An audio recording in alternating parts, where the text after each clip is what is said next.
Bonjour à vous. Comme d'habitude, si cette vidéo vous a plu, un petit pouce, un abonnement, un commentaire, c'est très important pour moi. Éventuellement un petit don, lien dans la description, cela me permet de publier régulièrement. Merci à tous de votre soutien à cette chaîne. Et aussi, je tiens à remercier chaleureusement mes généreux donateurs, sans qui tout cela ne serait pas possible, puisque c'est grâce à ces généreux donateurs que je peux m'abonner à autant de journaux internationaux, magazines de l'armement, etc. Donc encore une fois, un grand merci à mes généreux donateurs. Donc là, c'est le point sur l'Ukraine du 27 juillet 2024 avec comme titre principal des tensions tout à fait nouvelles et là où on ne l'attendait pas, c'est-à-dire au large de l'Alaska, puisque le NORAD a vu et intercepté deux bombardiers Tu-95 ainsi que deux bombardiers chinois H-6. Donc ces bombardiers chinois, c'est un fait tout à fait nouveau, puisque c'est la première fois que les Chinois montrent des avions militaires au large de l'Alaska. Alors quand même, c'était dans des eaux internationales, donc tout cela était légal. Par contre, le NORAD, conjointement bien sûr avec le gouvernement américain, sont très inquiets puisque c'est la première fois que des avions militaires chinois se baladent dans la zone proche de l'Alaska, même si c'est une zone internationale. Par contre, s'il n'y avait eu que les Tu-95, c'est-à-dire les bombardiers stratégiques russes, cela n'aurait pas alerté outre mesure le NORAD. Alors, le NORAD, c'est quoi? C'est un organisme qui s'occupe de surveiller l'espace aérien en collaboration avec le Canada. Donc le NORAD, c'est les États-Unis et le Canada. Bien évidemment, le Canada ne représente que les petites mains des États-Unis, bien sûr. Mais en tous les cas, le Canada et les États-Unis sont chargés par le NORAD de surveiller toute cette zone aérienne. Donc le fait de voir des Tu-95, c'est-à-dire des bombardiers russes, c'est un fait qui n'est pas nouveau puisque les Russes font de temps en temps des exercices dans cette zone internationale. Par contre, c'est la première fois qu'il y a eu un exercice militaire conjoint majeur entre la Russie et la Chine dans cette zone. Et ce sont ces deux bombardiers chinois stratégiques H-6 qui ont énormément alerté Washington, puisque c'est la première fois, je le répète.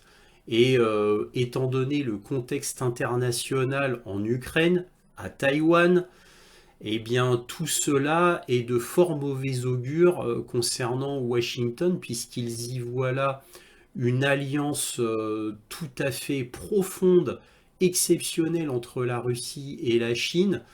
Et donc, tous les avertissements qui avaient été faits par Anthony Blinken et Joe Biden aux Chinois, apparemment, tout cela a été vain, comme on peut le voir, et participe à une escalade fort inquiétante entre Washington, la Chine et la Russie. Donc c'est tripartite.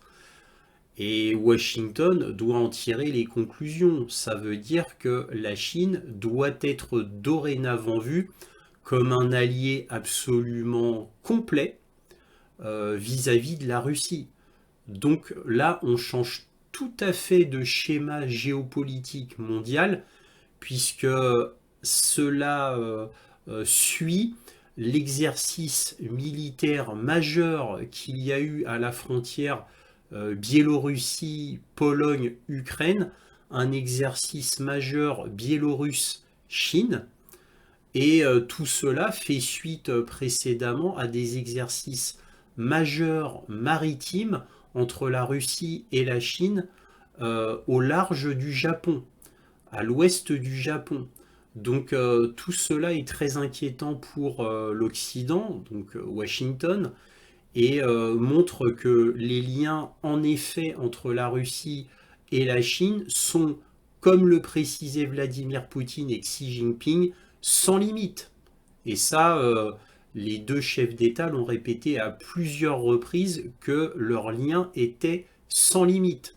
Et bien entendu, ils ont précisé, comme chacun sait, que la Chine et la Russie sont de grands amis, tout comme la Russie et l'Inde sont de grands amis aussi. Donc tout ça inquiète énormément Washington, mais nous allons voir ça un peu plus dans le détail avec des articles comme d'habitude.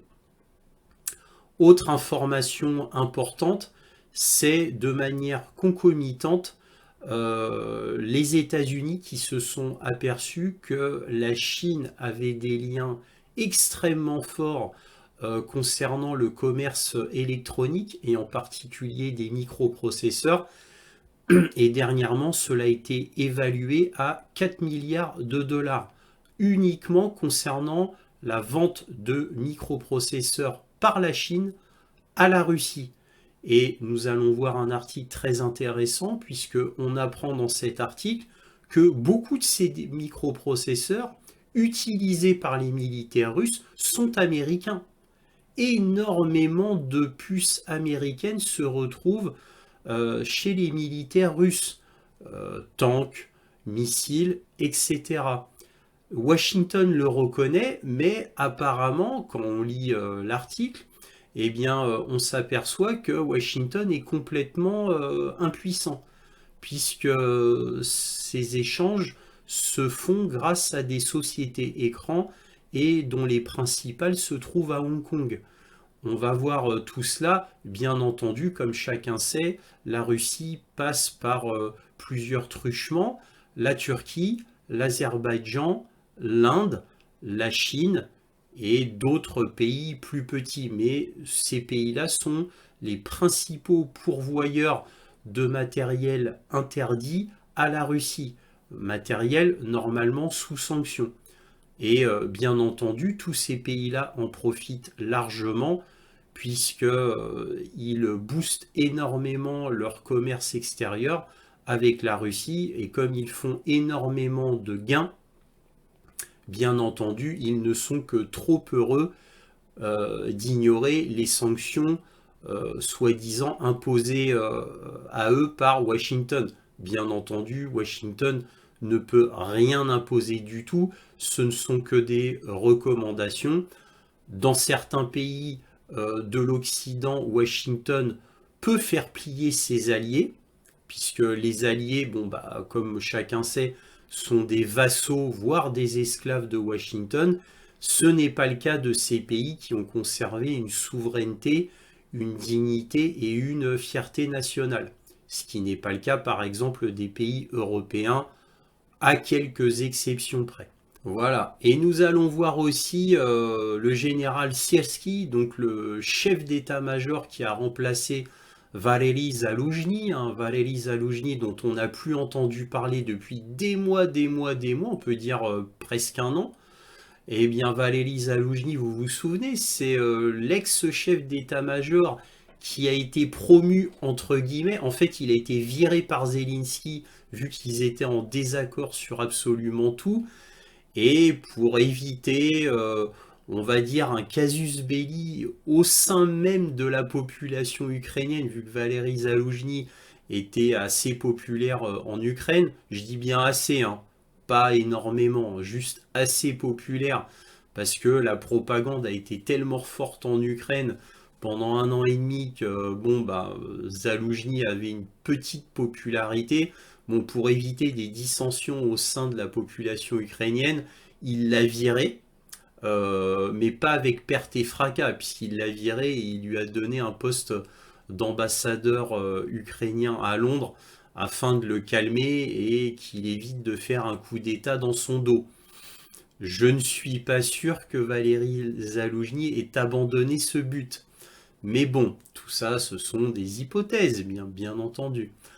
Bref, donc on a le général Sierski, le nouveau chef d'état-major, qui a fait une interview exclusive dans le journal anglais The Guardian.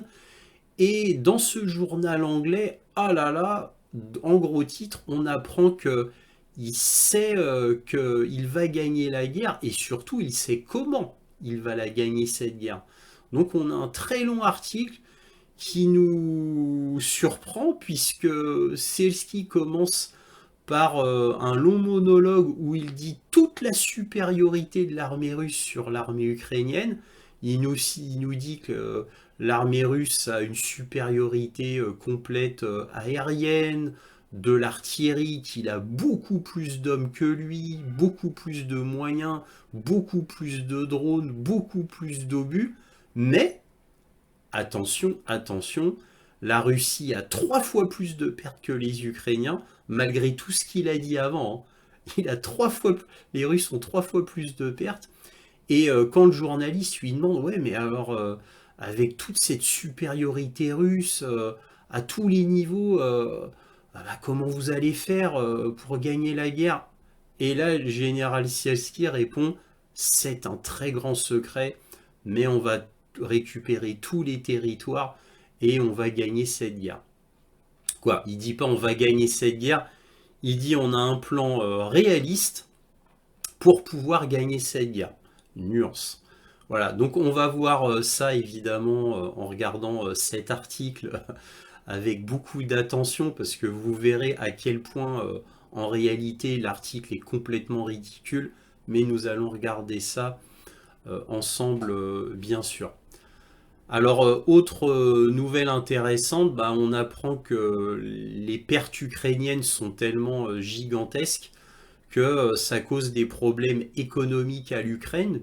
Alors déjà que l'Ukraine était plus bas que terre au niveau économique, eh bien le fait qu'il y ait presque plus d'hommes ukrainiens en Ukraine, j'exagère un tout petit peu bien sûr, mais c'est une image, vous m'avez compris, eh bien l'économie ne tourne plus du tout. Donc nous verrons un article du Washington Post qui nous éclaire là-dessus. Alors le Washington Post se réveille maintenant. Moi, ça fait juste plusieurs mois que je vous le dis dans les points sur l'Ukraine. Ça fait plusieurs mois que je le répète à maintes reprises que le fait qu'il y ait un manque d'hommes en Ukraine, que le fait que les hommes ne veulent plus aller travailler de peur d'être enlevés dans la rue, dans les restaurants, dans un bar, etc., etc., ils se terrent chez eux. Je vous en avais déjà parlé à plusieurs reprises. Là, le Washington Post fait le point et confirme tout ce que je vous dis depuis des mois. Mais comme d'habitude avec les grands médias occidentaux, c'est quand ils ne peuvent plus cacher le fait, tellement le phénomène est criant et flagrant, que là, ils sont obligés d'en parler, bien évidemment, ne serait-ce que pour leur crédibilité. Bref, et il y aura d'autres informations générales. Comme d'habitude, bien sûr, il y aura les informations générales qui seront suivies de la conclusion et enfin la carte militaire afin que vous sachiez ce qu'il se passe sur le terrain. Commençons. Alors on va commencer par un article de CNN qui nous dit « Le NORAD intercepte des bombardiers russes et chinois opérant ensemble près de l'Alaska lors du premier vol de ce type ». Donc là, vous voyez un bombardier stratégique chinois H-6 qui a été intercepté. Alors là, belle brochette. Hein, vous voyez un F-16, un F-35 et un F-18. Donc très intéressant comme brochette, comme vous pouvez le voir. Alors là, vous ne voyez que le bombardier H-6 chinois. Là, dans un autre article, on vous montre mieux un Tu-95. Donc c'est un bombardier stratégique russe, vous voyez, typiquement avec des hélices contre-rotatives. Donc voilà, donc on a 2 bombardiers chinois H-6 et 2 bombardiers Tu-95 qui faisaient des exercices dans cette zone de l'Alaska qu'on appelle ADIZ, c'est-à-dire la zone d'identification de défense aérienne. Alors ces avions ont tout à fait le droit d'aller dans la zone qu'on appelle AZID, mais c'est très inhabituel concernant, comme je vous l'ai dit précédemment, les bombardiers chinois. Alors pour information, parce que là c'est pas dit et c'est pas montré, il n'y avait pas que ces 4 bombardiers. Il y avait des chasseurs russes et chinois, bien entendu. Les bombardiers ne volent jamais seuls ou rarement seuls, surtout lors d'exercices militaires. Voilà, ça c'était la petite précision à dire. Alors, qu'est-ce qu'on peut penser de tout cela? Parce que bon, là on lit l'article, c'est juste qu'ils ont été interceptés. Eh bien, c'est fort inquiétant. Alors vous voyez, là, ils ont envoyé tout ce qu'ils avaient pour intercepter, entre guillemets, les bombardiers russes et chinois. Parce qu'encore une fois, là, c'est une image, on ne vous montre pas tout. Moi, j'ai des vidéos, c'est un petit peu plus intéressant. Eh bien, on peut noter déjà que l'armée américaine et canadienne ont envoyé tout ce qu'ils avaient dans la zone pour faire une interception. D'habitude, ils en envoient que 2. Là, d'après ce que j'ai compris, ils en ont envoyé 8 des chasseurs. D'après ce que j'ai compris en lisant les rapports occidentaux. Plus exactement du NORAD. Donc maintenant, qu'est-ce que ça veut dire d'envoyer autant de chasseurs alors qu'ils étaient dans la légalité la plus totale?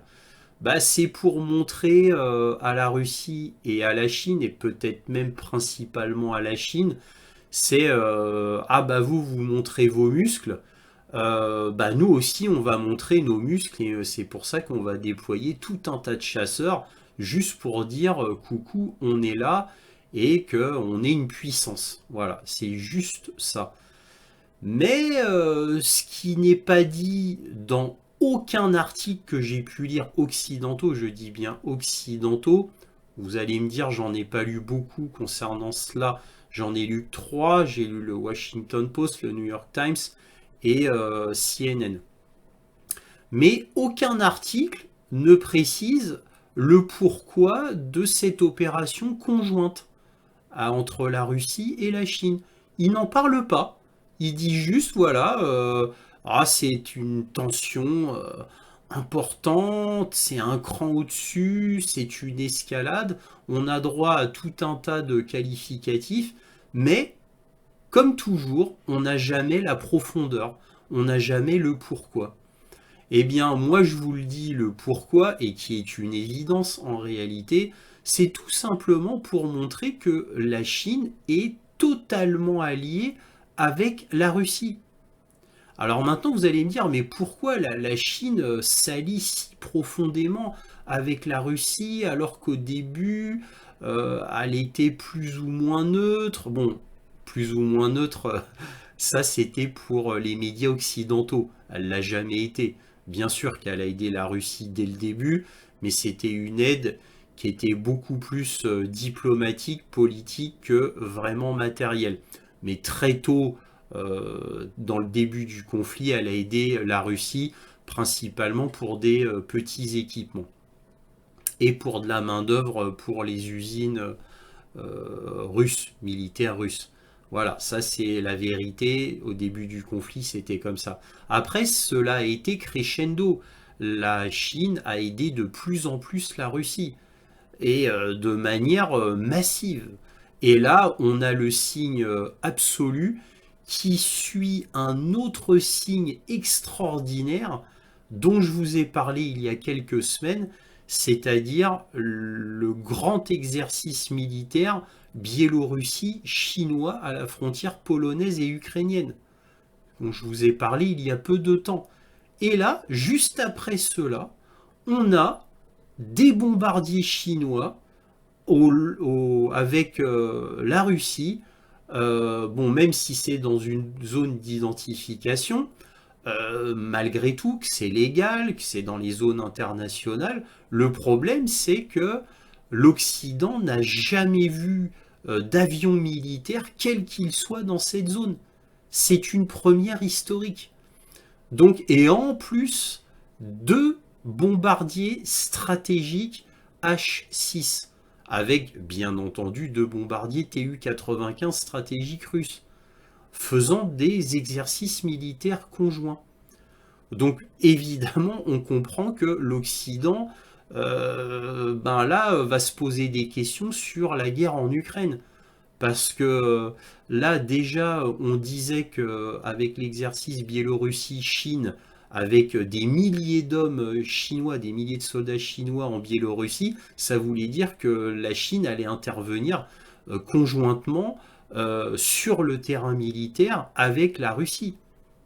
Donc là, en plus, on a la preuve aérienne. Donc tout cela est très très inquiétant pour Washington et c'est un élément supplémentaire qui fait que bah, l'Occident, bien entendu, va laisser tomber l'Ukraine. Hein. Les signes sont bien trop énormes et l'Occident ne peut pas les ignorer, et en particulier Washington. Là maintenant, on va voir un article très important du New York Times qui complète ce que je vous ai dit précédemment avec les exercices conjoints militaires entre la Russie et la Chine.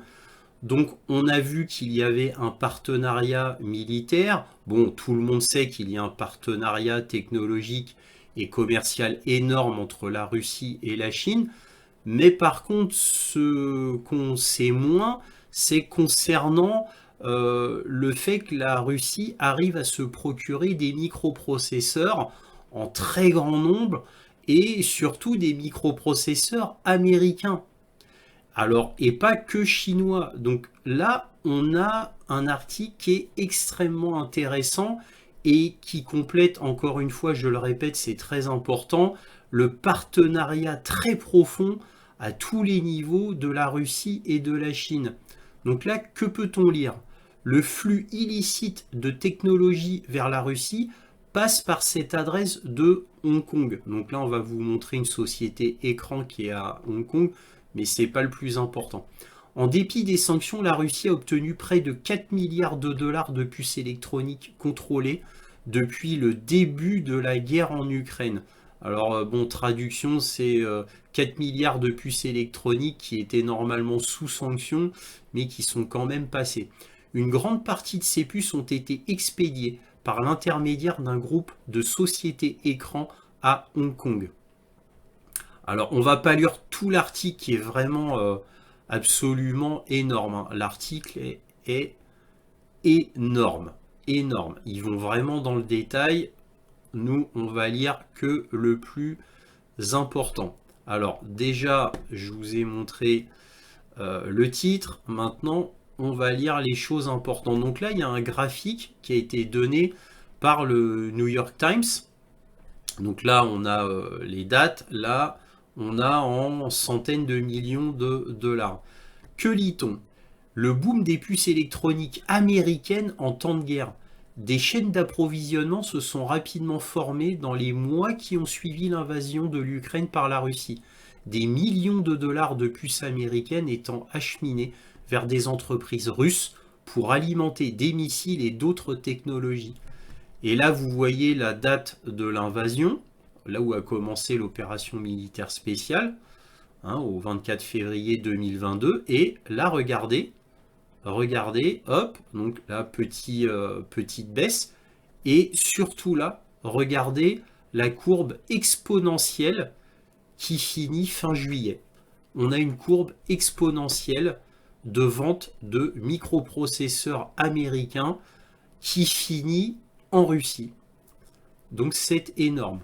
La capacité du président russe Vladimir Poutine à contourner les restrictions commerciales imposées par l'Occident est l'un des échecs de la réponse américaine à la guerre en Ukraine.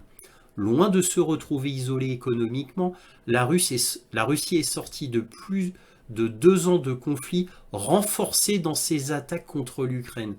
Vous voyez, enfin c'est dit.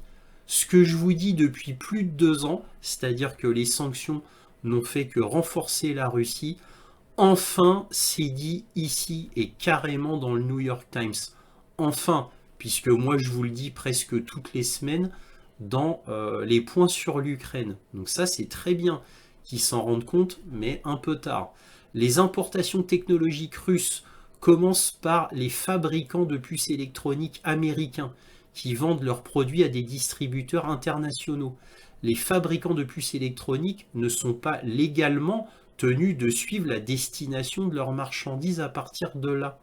La Russie s'est ensuite tournée vers les distributeurs internationaux qui se trouvent à Hong Kong, en Chine, en Turquie, en Inde, en Serbie, à Singapour, selon l'analyse du Time. Ils ont oublié l'Azerbaïdjan et un ou deux autres pays, pour maintenir un approvisionnement constant en technologie.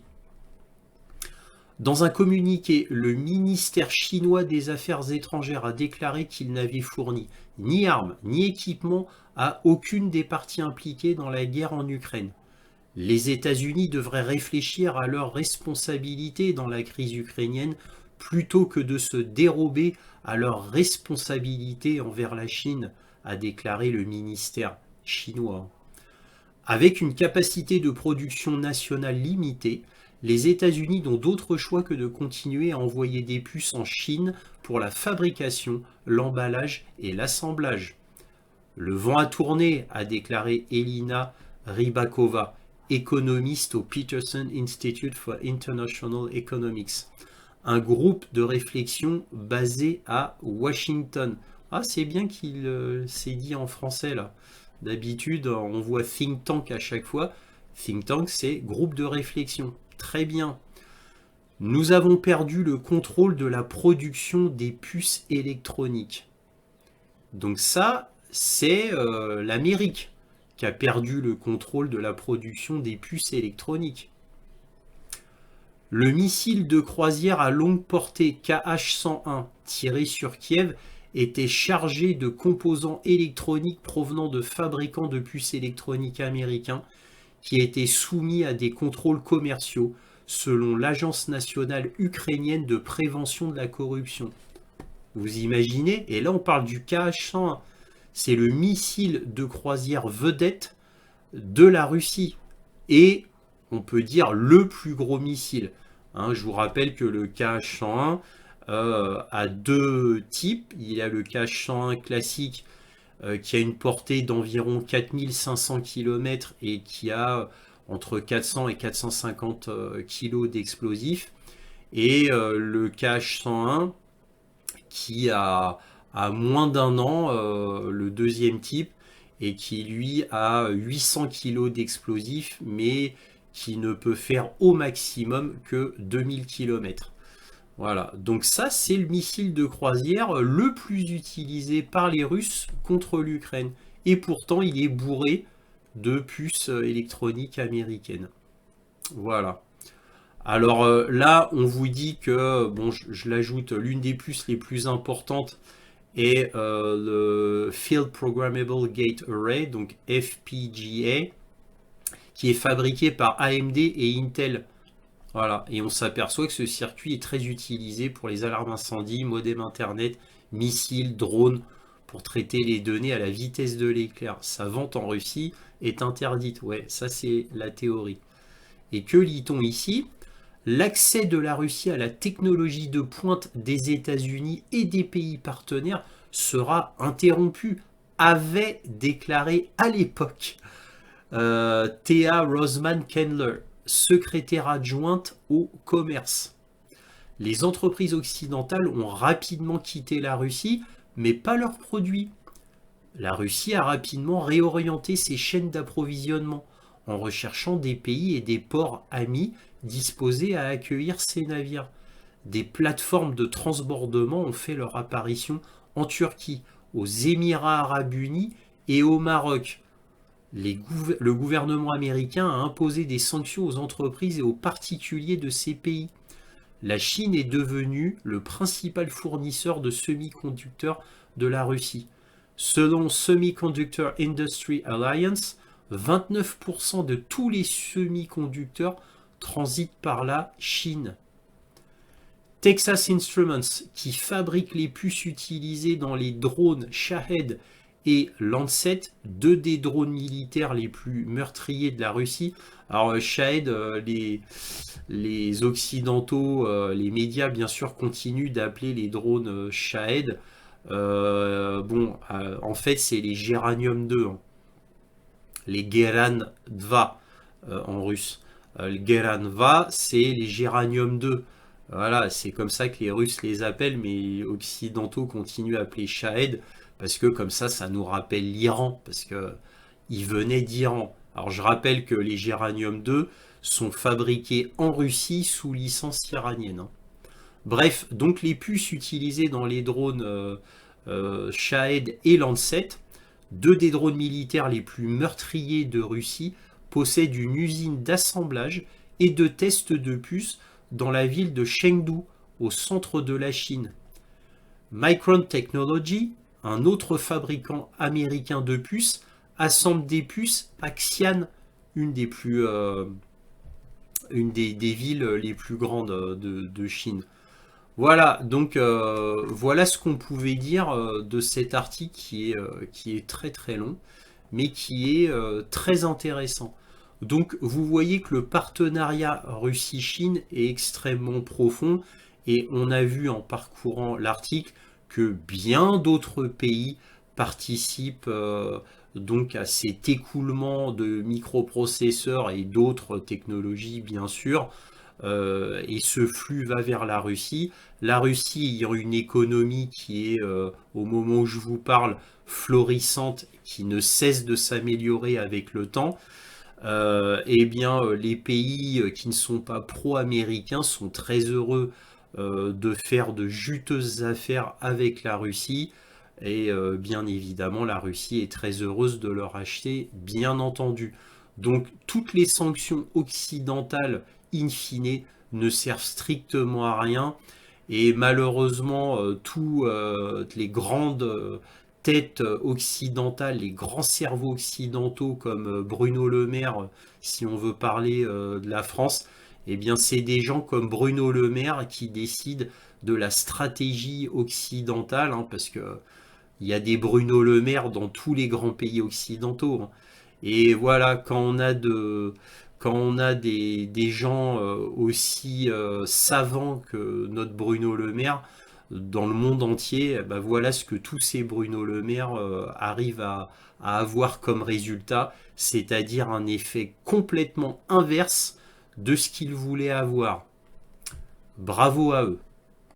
Alors là, on va lire un article de The Guardian, donc le journal anglais, qui a fait une interview exclusive avec le général Oleksandr Syrskyi, c'est-à-dire le chef d'état-major de l'armée ukrainienne. Et que nous dit-il en titre?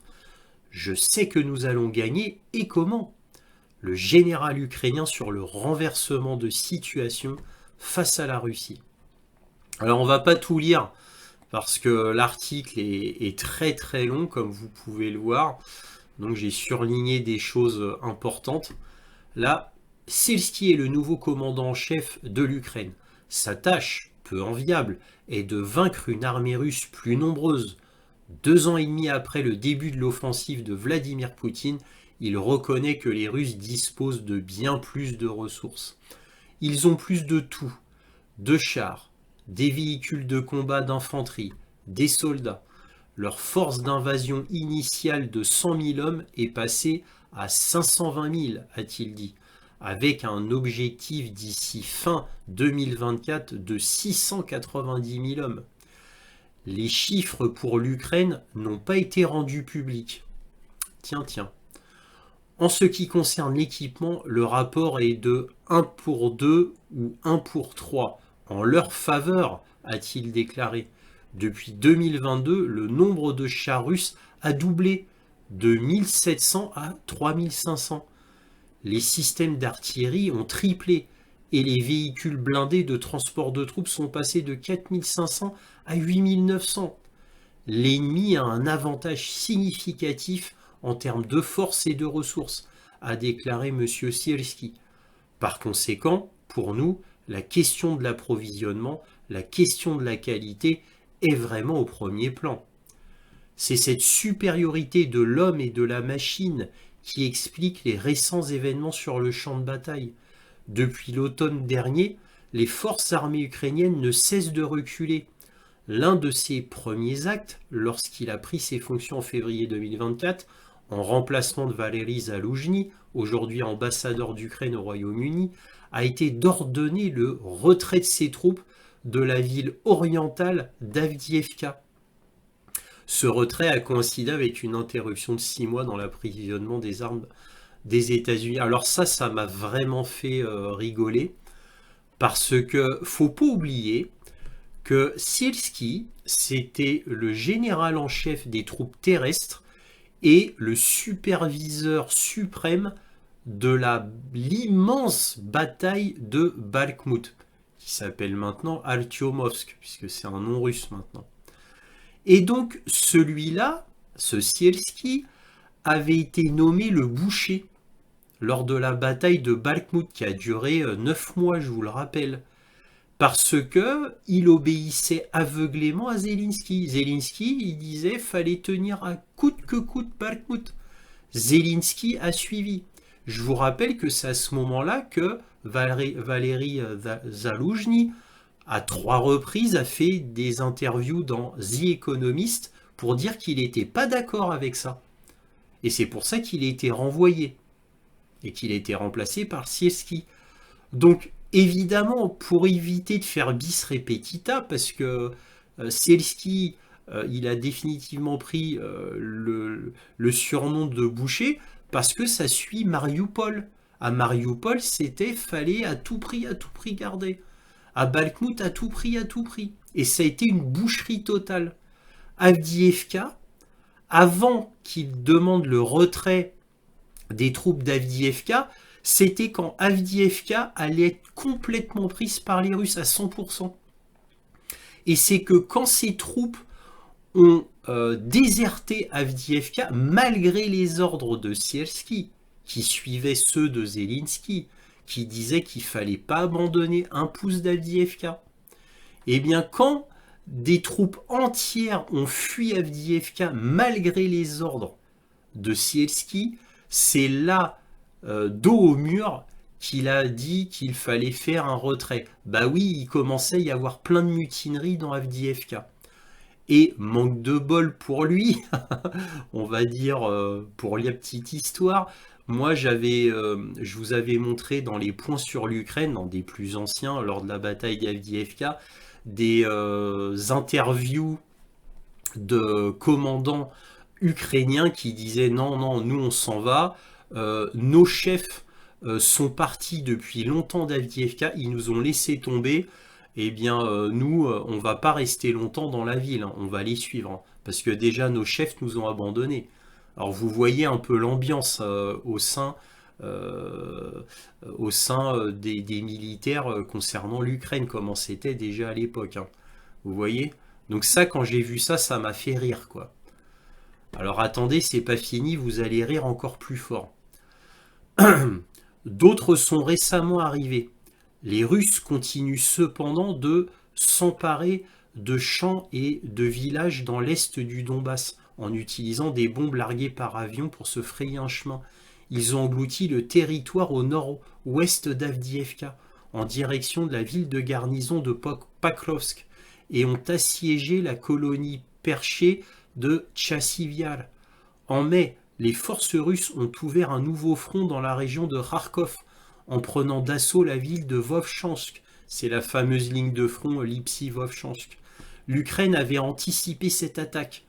Apparemment, elle n'a pas pu l'arrêter.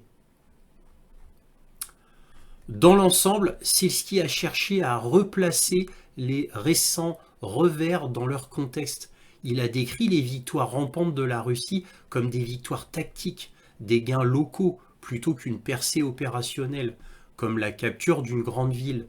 En principe, l'ennemi n'a pas fait de progrès significatif, a-t-elle déclaré. Les succès de la Russie ont cependant eu un coût humain énorme. Les pertes du Kremlin ont été 3 fois plus élevées que celles de l'Ukraine, et encore plus dans certaines directions, a déclaré Sierski. Leur nombre de morts est bien plus élevé, a-t-il souligné. En février, Volodymyr Zelensky a déclaré que 31 000 soldats ukrainiens étaient morts depuis 2022. Monsieur Sierski pourrait-il mettre à jour ce chiffre? Il a refusé, affirmant que les pertes étaient sensibles et qu'il s'agissait d'un sujet que Moscou pourrait exploiter. Sierski a comparé ses tactiques sur le champ de bataille à celles utilisées par les commandants russes, connus pour sacrifier un nombre considérable de soldats d'infanterie pour gagner 100 à 200 mètres. Il est très important pour nous de sauver la vie de nos soldats. Nous ne défendons pas des ruines jusqu'à la mort, a déclaré Sierski. Il a ajouté qu'il n'est pas prêt à atteindre des objectifs à n'importe quel prix ou à lancer ses hommes dans des assauts inutiles. Il était parfois nécessaire de se déplacer vers des positions plus favorables. C'est d'une mauvaise foi, d'une hypocrisie, mais absolument titanesque. C'est une inversion accusatoire. Là, ce dont il accuse la Russie, c'est exactement ce qu'a fait l'Ukraine. Alors, je ne vais pas redire ce que je viens de vous dire pour Mariupol et Bakhmut, hein, et que je ne vais pas vous redire que c'est là que Selsky a été a été surnommé le boucher par ses soldats, parce que justement la politique de Zelensky et donc de Selsky, c'était de garder le moindre terrain, le moindre lopin de terre jusqu'à la mort. D'où ce qui s'est passé à Mariupol, d'où ce qui s'est passé à Bakhmut, à Soledar, etc. Les exemples sont sans fin. D'où le fait que le Valéry Zaloujny, qui n'était pas d'accord avec cette stratégie complètement stupide et qui n'avait comme autre but que de faire de la communication, c'est pour ça que Zaloujny s'en était plaint dans le journal The Economist et même au Die Zeit, le journal allemand. Et c'est pour ça qu'il a été viré par Zelensky et qu'on l'a remplacé par Sierski. Imaginez-vous maintenant Sierski qui essaye d'avoir le beau rôle en disant ah bah nous la vie humaine elle est importante, hein. Ah bah oui, on voit que la vie humaine est tellement importante que on prolonge la guerre au maximum et qu'on arrive à des chiffres d'après le colonel McGregor à plus de 660 000 morts et à plus d'1 million de soldats, on va dire, qui ne peuvent plus combattre, morts et blessés, d'après le colonel McGregor, à plus d'1 million. La vie ukrainienne ne compte pas pour le gouvernement ukrainien. Et depuis le début, vous voyez cette inversion accusatoire qui est absolument à vomir. Absolument à vomir. Comme si le monde était stupide, débile, et qu'on n'allait pas voir cette grossière hypocrisie. Bref, donc je termine là, on est sur la fin. La Russie dispose d'une aviation supérieure et d'une défense aérienne très solide. C'est pourquoi l'Ukraine se tourne de plus en plus vers les systèmes aériens sans pilote, a déclaré Sierski. Elle utilise les drones de manière très efficace et teste des systèmes terrestres robotisés. Voilà, donc avec ces quelques drones et ces quelques robots, il va changer la guerre, hein. Elle a créé un nouveau commandement des systèmes sans pilote, le premier du genre. Nous ne combattons pas par la quantité, mais par la qualité, a-t-il déclaré, ajoutant que les drones jouent un rôle aussi important que l'artillerie. Là, il n'a pas tort, mais c'est la quantité qui compte, c'est pas la qualité, comme on a pu voir avec les chars Abrams, Léopard 2, les obusiers César français, qui se sont fait très bien détruire d'ailleurs. Enfin, il a déclaré que Kiev avait un plan pour récupérer la Crimée, plus d'une décennie après son annexation illégale par Vladimir Poutine. Est-ce vraiment réalisable? C'est réaliste. Bien sûr, c'est un grand secret militaire, a-t-il déclaré. Voilà. Bon, bref, là, maintenant, réfléchissons. Il dit la Russie, aviation supérieure, défense aérienne supérieure. On a au début Sierski qui dit ah, ils ont tout en leur faveur, tout leur sourit, ils sont puissants dans tout. De 100 000 hommes, ils sont passés à 520 000 hommes. Alors, il faut savoir que là, il y aurait entre 150 000 et 200 000 hommes, en réalité, côté ukrainien. Entre 150 000 et 200 000 hommes, en réalité, hein. Voilà. Et là, il dit 520 000. En réalité, ils sont beaucoup plus, puisqu'il y a plusieurs mois, Vladimir Poutine avait dit qu'il y avait 617 000 soldats en Ukraine Et ça, c'était il y a des mois, hein, quand Vladimir Poutine l'avait annoncé. 617 000. Moi, d'après les chiffres que j'ai, là, ils sont plutôt 700 000. Voilà. Là, il n'arrête pas de dire des choses en faveur de la Russie, que les chars russes ont doublé de 1700 à 3500, que les systèmes d'artillerie ont triplé, que les véhicules blindés sont passés de 4500 à 8500, etc. À tous les niveaux. Là, il dit en gros que l'armée russe est très, très supérieure à l'armée ukrainienne, et pourtant, il nous dit que l'armée ukrainienne fait, il y a 3 fois plus de morts. Le chiffre de morts est bien plus élevé côté russe que côté ukrainien. Alors maintenant, il faut réfléchir 2 secondes. Hein. Là, on n'est pas le lecteur qui n'y connaît rien et qui lit les articles en diagonale. On nous dit que l'armée russe est beaucoup, beaucoup plus nombreuse, qu'elle est beaucoup, beaucoup mieux équipée, qu'elle a beaucoup plus de chars. Et d'ailleurs, concernant les chars, on va voir 2 articles très intéressants qui vous montrent que les chiffres sont complètement, totalement exagérés et farfelus. Puisque là, la Russie a doublé son nombre de chars, et on va voir dans les articles après que les chars russes se font détruire, mais de manière tellement facile par les Ukrainiens. Il y a 8900 chars détruits par les Ukrainiens, là, là, là, là, là, là. Et pourtant, il y a tellement de destruction de chars russes que d'après Sierski, le nombre de chars a doublé depuis 2022. Voilà. Alors, allez comprendre.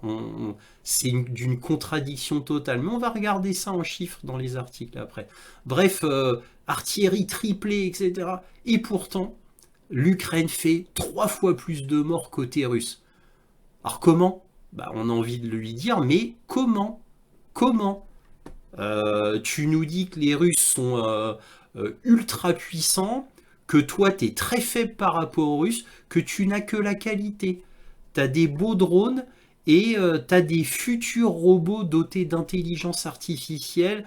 Tu en as une poignée sur le terrain et grâce à ça, tu vas gagner la guerre. Ça me rappelle l'article dans The Economist de Valéry Zaloujny qui disait que pour gagner la guerre contre la Russie, il fallait des armes du futur. Il fallait des armes laser, des vaisseaux presque spatiaux. Hein. Quand on lisait, c'était des vaisseaux spatiaux. Bref, il disait qu'il fallait des armes de science-fiction pour battre la Russie. C'était dans The Economist, si vous vous souvenez.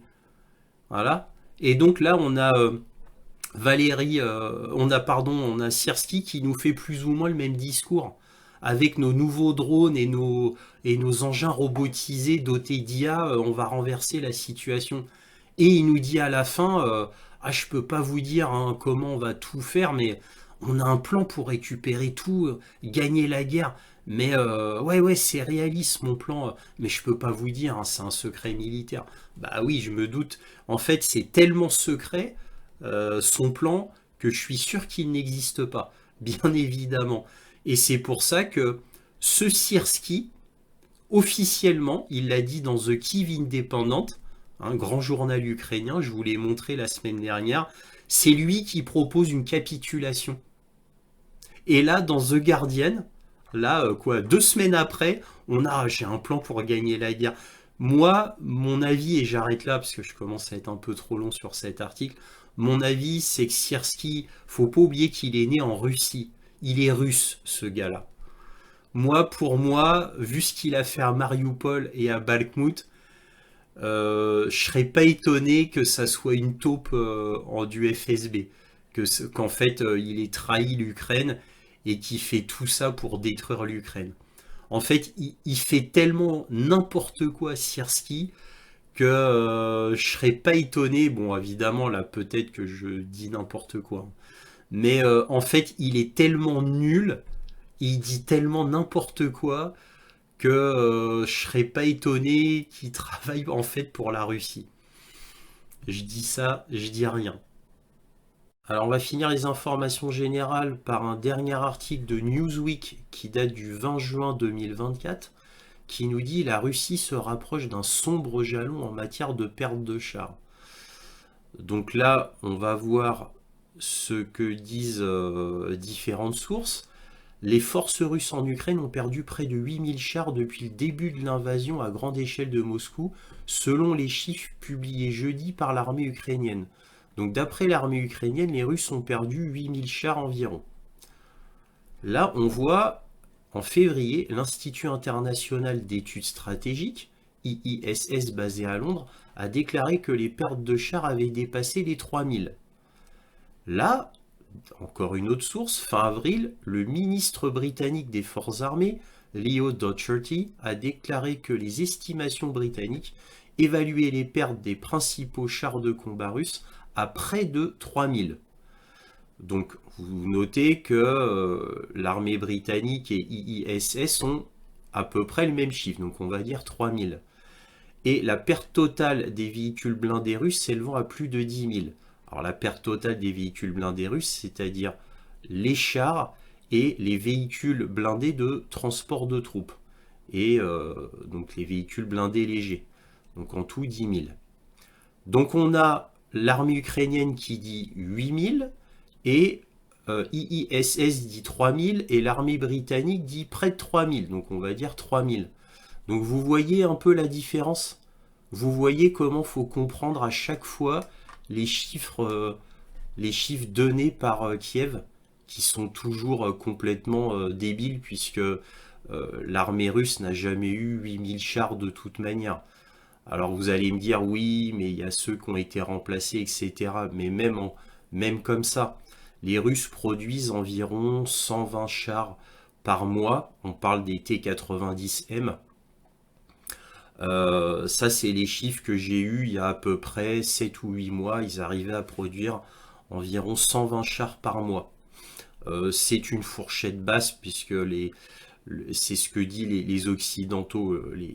Les Russes disent qu'ils arrivent à en produire 150 d'après Medvedev. Mais on va prendre les chiffres occidentaux, c'est-à-dire 120 par mois. Donc de toute manière, ça c'est un chiffre 8000, c'est complètement impossible, bien évidemment. Donc vous voyez la différence, hein, et pourtant l'ISS et l'armée britannique, c'est des pro-Ukraine et des anti-Russie au maximum. Au maximum. Et pourtant vous voyez quand même malgré tout que eux disent 3000 et Kiev dit 8000. Voilà, que dire de plus? Alors que peut-on dire en conclusion? Eh bien, tout d'abord, on a ces 4 bombardiers, bien entendu accompagnés de chasseurs, qui ont fait leur grand exercice au large de l'Alaska, dans une zone internationale, donc de manière légale, mais de manière surtout très inhabituelle, puisqu'il y avait la participation de la Chine. Alors je le rappelle, surtout 4 bombardiers, 2 Tu-95 russes et 2 bombardiers H-6 chinois. Donc ça a été vu comme une menace potentielle par les États-Unis, bien entendu, mais une menace potentielle d'ordre général, pas une menace potentielle militaire. Alors pourquoi? Ben, c'était un signe très fort, symbolique, qui a été fait par la Russie et la Chine pour bien montrer leur alliance profonde qui n'est pas seulement économique ou politique, mais aussi militaire. Hein. N'oublions pas, comme je l'ai déjà dit dans cette vidéo, que leur amitié et leur partenariat est entre guillemets sans limite. Hein, c'est ce qu'ont déclaré les 2 chefs d'État. Donc là, après cet exercice qui a fait couler beaucoup d'encre en Biélorussie, avec un exercice militaire majeur Biélorussie-Chine, eh bien on a cela qui arrive au large de l'Alaska avec des bombardiers chinois qui n'avaient jamais été vus dans cette zone auparavant. Donc c'est un signe absolument très fort. Ensuite, on a le général Syrski, le chef d'état-major ukrainien, qui la semaine dernière, grâce à des révélations d'une députée de la Rada, Mariana Bezuglaya, qui avait dévoilé que le général Syrski était sur le point de proposer la capitulation de l'Ukraine vis-à-vis de la Russie. Alors imaginez-vous le séisme. Alors évidemment, cela n'a été repris par aucun grand média occidental, bien évidemment, parce que ce serait la panique générale. Mais cela est cohérent. N'oublions pas Zelensky qui veut négocier absolument à tout prix et très rapidement avec la Russie. Donc il a fait un virage à 180 degrés et n'oublions pas, bien évidemment, tous les signes sur le terrain militaire, comme je vous le dis chaque semaine, qui montrent que la Russie va être de manière inéluctable victorieuse, hein, à l'avance chaque jour de plus en plus. Donc tout se précipite. Voilà. Alors malgré qu'il y ait toujours une propagande sur les Russes qui perdent tant de chars, tant d'hommes, comme l'a dit le général Syrski, ou comme le dit Kiev sur les chars, là on entend parler de 8000 chars perdus. Et je viens de vous démontrer, source occidentale à l'appui, que c'est plus qu'exagéré, c'est caricatural comme chiffre. Et Sierski qui nous dit ah, les Russes sont tellement supérieurs à l'armée ukrainienne, mais pourtant on leur inflige 3 fois plus de morts que chez nous, etc. Vous voyez? Donc là, l'Ukraine se débat entre je dis là un peu la vérité, mais je dois quand même faire de la propagande caricaturale parce que sinon, ce serait la panique générale en Occident. Donc là, on sent qu'ils savent plus trop sur quel pied danser, avec Zelensky qui veut négocier avec la Russie le plus rapidement possible, chose inimaginable il y a encore de cela, ne serait-ce que 2 mois. Vous voyez? Donc là, on est en période charnière. La transition, là, elle est en train de se faire vers la victoire russe, mais ils savent pas trop comment la gérer. Est-ce qu'on dit toute la vérité? Est-ce qu'on dit que la moitié?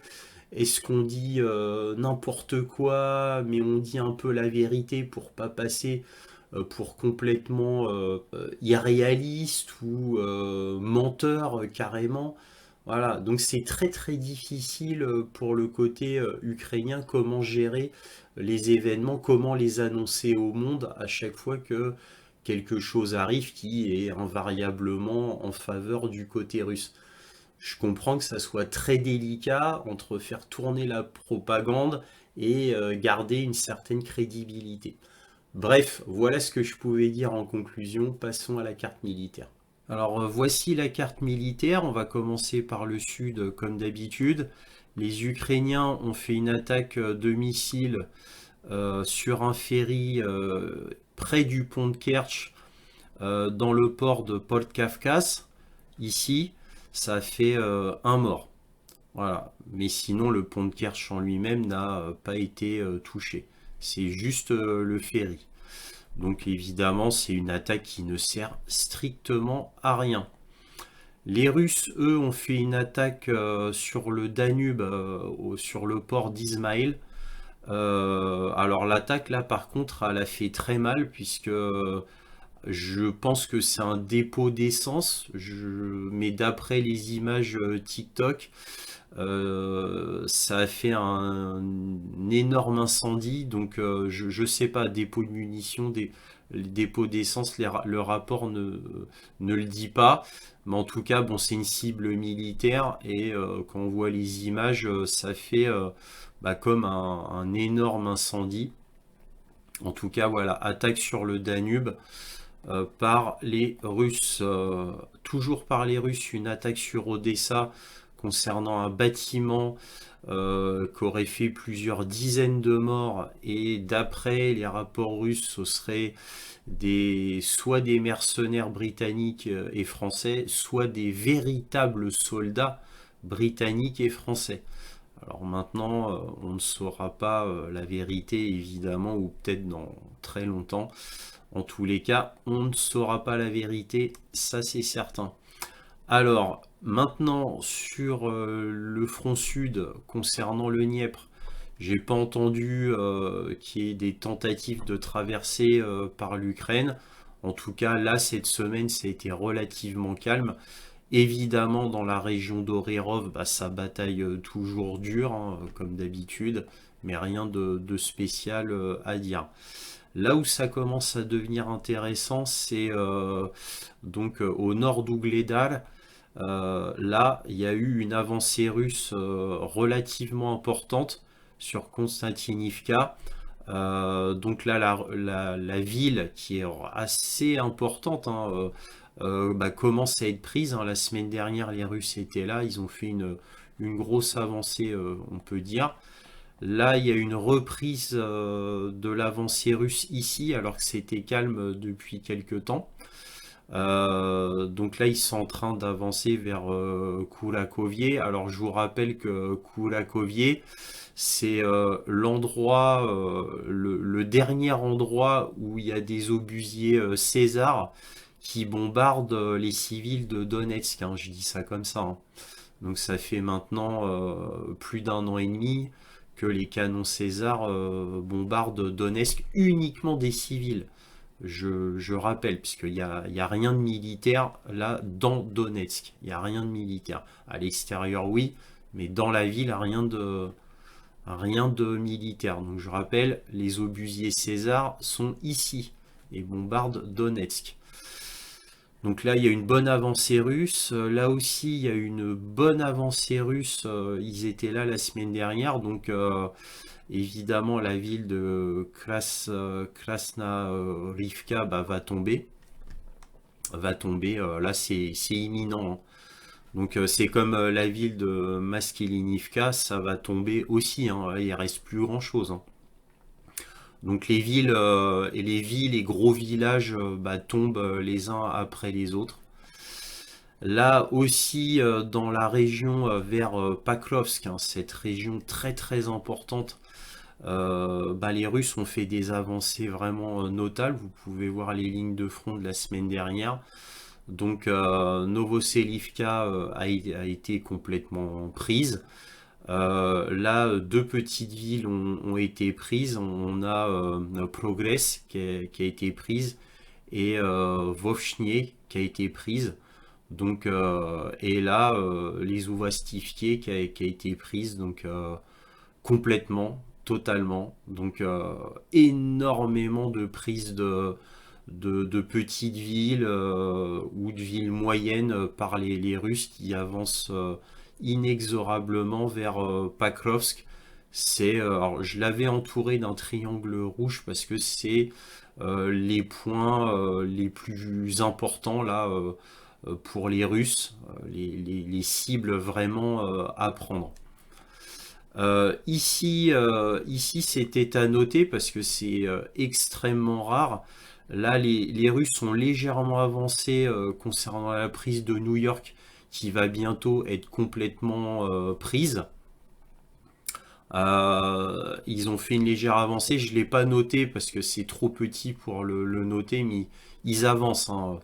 Et là, j'ai mis une épingle bleue, c'est parce que les Ukrainiens ont pu descendre un Sukhoi 25 qui se dirigeait vers New York. Il partait de Troitsky et il allait vers New York et il s'est fait descendre.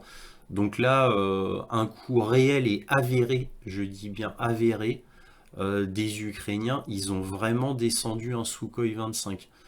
Donc là, c'est assez bien joué de leur part parce que, bon, c'est pas non plus à 2 mètres de la ligne de front. Donc, bon, c'est pas en profondeur non plus. On est quand même sur la ligne de front, mais côté russe.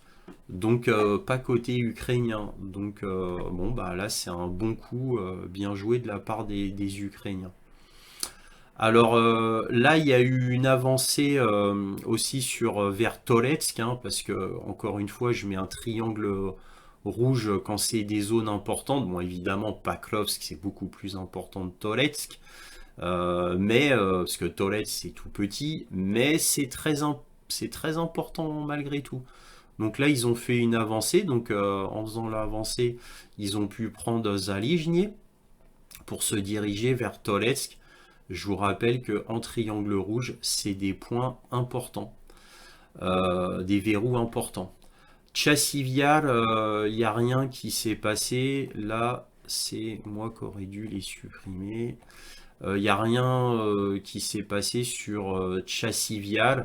Là, on est en guerre d'attrition pure sur Chassiviar. Chassiviar, c'est le point le plus important pour les Ukrainiens sur toute la ligne de front.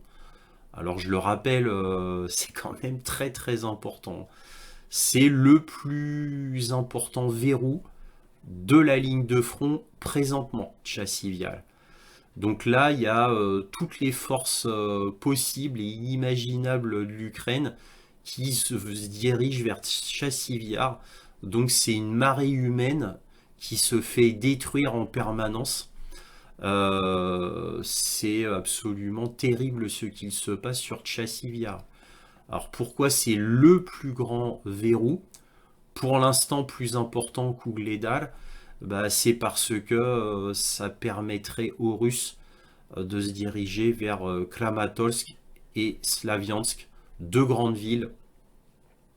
Et comme je le dis, ça fait maintenant, vous imaginez comme le temps passe, ça fait 2 ans que je vous dis presque dans chaque point sur l'Ukraine que c'est le Graal des Russes. Bon, d'abord Kramatorsk, bien sûr, et ensuite Slaviansk. Ça fait presque 2 ans que je vous le dis. Alors sur ici plus au nord, il ne s'est rien passé de spécial. Alors je vous avais entouré Liman parce que c'est Krasny Liman en russe. C'est Liman, c'est en ukrainien. C'est parce que c'est un verrou pour les Russes. Je dis bien pour les Russes, important.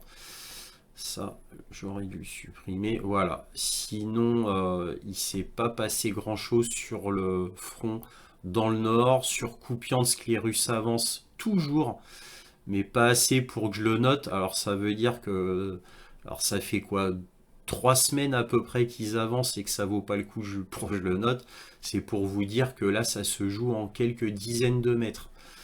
Alors sur le fameux front Lipsy-Vovchansk, rien ne s'est passé.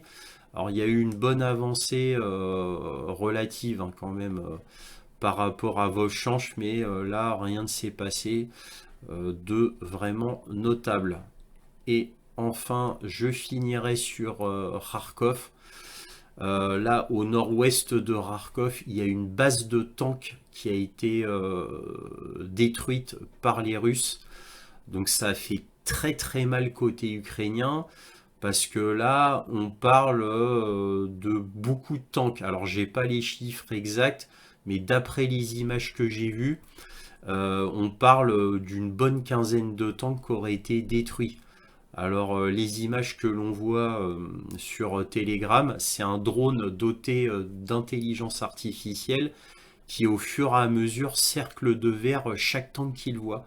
Donc on le voit en direct, hein. On voit en direct le drone doté d'IA qui repère les tanks et hop, ça s'entoure d'un carré vert. Et ensuite, il les voit tous. Vous voyez le drone qui prend de l'altitude et vous voyez plein de carrés verts. Et après, ils sont bombardés. Donc, ils ont perdu énormément de tanks en un seul coup. Et en plus, dans une zone sensible, on parle carrément là dans la ville de Kharkov.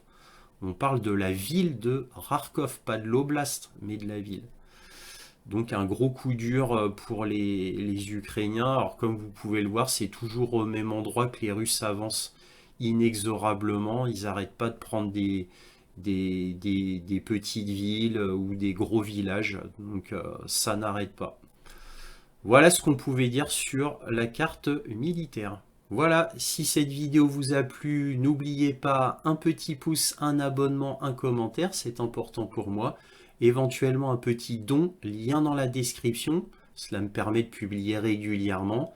Et n'oubliez pas, lundi, il y aura la deuxième et dernière partie. Merci à tous de votre soutien à cette chaîne et toujours, soyez curieux.